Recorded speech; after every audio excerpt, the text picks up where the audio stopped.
آج کی جو فہم کی دستک ہے وہ ہے سنت کی اہمیت۔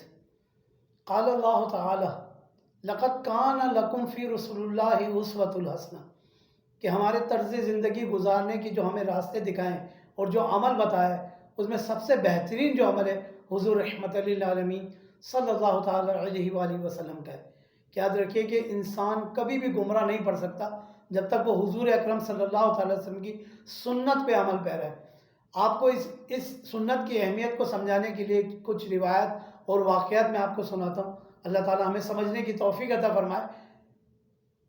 حضرت عبداللہ ابن عمر رضی اللہ تعالیٰ عنہ، فتاوی رضویہ میں احمد رضا خان رحمۃ اللہ تعالیٰ نے یہ حدیث بھی نقل کی ہے، اور بھی حوالہ جات اس کے موجود ہیں، لیکن اگر میں یہ تھوڑا سا مختصر سے ٹاپک ہوتے ہیں تو سمجھانا ہے انشاءاللہ تبارک و تعالیٰ تفصیل طلب موضوع۔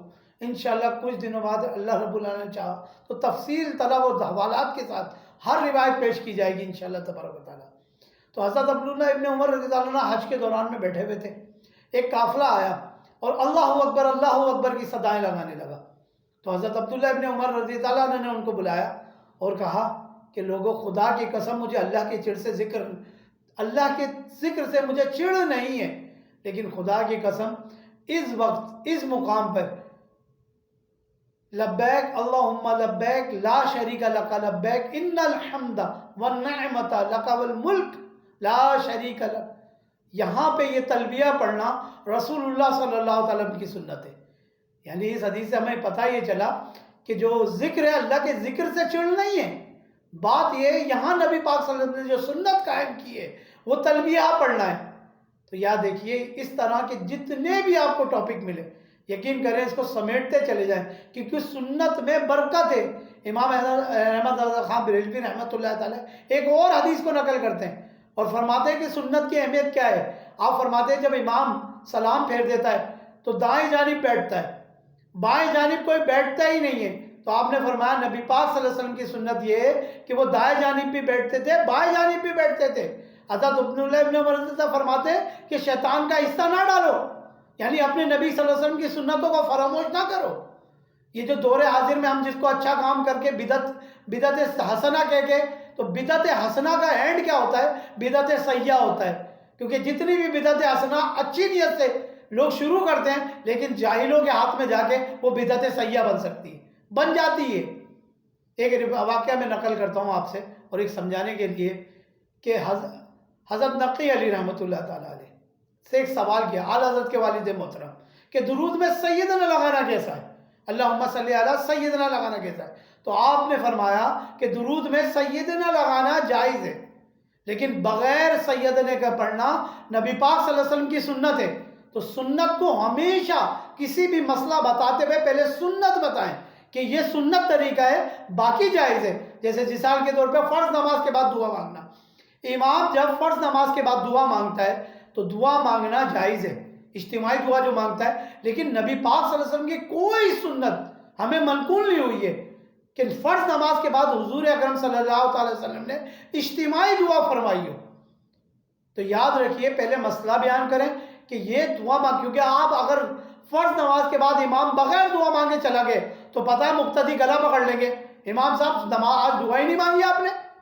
تو خدا را جب مسئلہ لوگوں کو کلیئر کر دیں گے، خطیبوں نے جو حال کیا ہے ممبروں پہ بیٹھ کے، اللہ تعالیٰ قرب قیامت واقعی علماء اٹھ گئے، کوئی سمجھانے والا رخصت نہیں ہو گیا۔ میں نے ایک دوست کو مؤذن تھے ہمارے، ان کا ہاتھ پکڑ کے کہا یار آج جو ہے تو صلاۃ و سلام جو ہے آہستہ پڑھ لینا، مائک پہ اللہ اکبر سے شروع کر دو، کیونکہ نبی پاک صلی اللہ علیہ وسلم کی جو صحابہ کرام کی تواتر سے جو ہمیں روایت ملی ہے وہ اللہ اکبر سے نماز شروع کرتے تھے۔ بھائی درود پاک پڑھنا ہے تو بسم اللہ الرحمن الرحیم الصلاۃ والسلام علیک یا رسول اللہ، پھر تا دعا اذان کہہ دے اللہ اکبر اللہ اکبر۔ ضروری ہے تمہیں مائک پہ پڑھنا، کبھی چھوڑ بھی دے، کیونکہ آقا کریم صلی اللہ علیہ وسلم کی سنت ہے جو کام فرض نہیں ہوتا تھا تو واجب نہیں ہوتا تھا تو حضور اکرم صلی اللہ علیہ وسلم عملاً بھی اس کو چھوڑتے تھے تاکہ امت فرض نہ سمجھ لے۔ تو یاد رکھیے سنت کو قائم رکھیں اور سنت کو اہمیت کو کبھی فراموش نہ کریں۔ حضرت امام مالک رضی اللہ عنہ کے پاس کچھ لوگ آئے کہ یا امام اگر اس مسئلے پہ آپ کی رہنمائی مل جائے اور مہر ثبت ہو جائے تو کیا ہی کہنے، ہم نے یہ دین میں اچھا کام شروع کیا ہے. تو امام مالک نے کہا تم نے دین میں اچھا کام تو شروع کیا ہے, آگے جا کے یہ بدعت حسنہ بدعت سیئہ میں تبدیل ہو جائے گی, لوگ بھول بیٹھیں گے. تو دین مکمل ہو چکا ہے. تو اللہ تعالیٰ ہم ان واقعات سے سمجھنے کی توفیق عطا فرمائے. پہلے کسی کو بھی مسئلہ بتائیں. میں نے ایک مسئلہ دوستوں کو بتا دیا کہ جو بغل کے بال ہوتے ہیں نا, ان کو نتف کرانا سنت ہوتا ہے, یعنی نوچنا نتف کرانا سنت ہوتا ہے. اگر کوئی کاٹ لے تو جائز ہے, لیکن نوچنا جو ہے نا, نتف کرانا, یہ حضور اکرم صلی اللہ علیہ وسلم کی سنت ہے. تو وہ حضرت مفتی بھی ہیں, علامہ بھی ہیں, اور وہ مسجد میں مسکرانے لگے کہ کون سا مولوی آ گیا جو دین کے نئے مسئلے بتا رہا ہے. تو میں نے, اس لڑکے نے مجھے یہ بات بتائی, تو میں بخاری اور مسلم کی حدیثیں لے کے حضرت کے پاس چلا گیا کہ حضرت میں صرف اس لیے آیا ہوں کہ میں سنت کو اجاگر کر رہا ہوں. حسن یہ تواتر سے حدیثیں موجود ہیں, یہ صحیح مسلم صحیح بخاری, اس میں حضور اکرم نفس العبد کے لفظ آئے کہ حضور اکرم صلی اللہ علیہ وسلم بغل کے بالوں کو نچوایا کرتے تھے. آپ ہنس رہے ہیں؟ تو بولے وہ میں نے پڑھا نہیں تھا. میں نے تو آپ نے سنت کو کیوں نہیں پڑھا, کیوں فراموش کر دیا؟ میں نے عوام سے تو کبھی مجھے شکوا ہی نہیں رہا ہے, شکوا رہا ہے خطیبوں سے جو سنت کو فراموش کر دیتے ہیں. خدا را اس اہمیت کو سمجھیں کہ سنت میں دین کی کس قدر اہمیت حاصل ہے. حضور کی سنت کو ہمیشہ اجاگر کرا جائے گا. اللہ تعالیٰ ہمیں سمجھنے کی توفیق عطا فرمائے.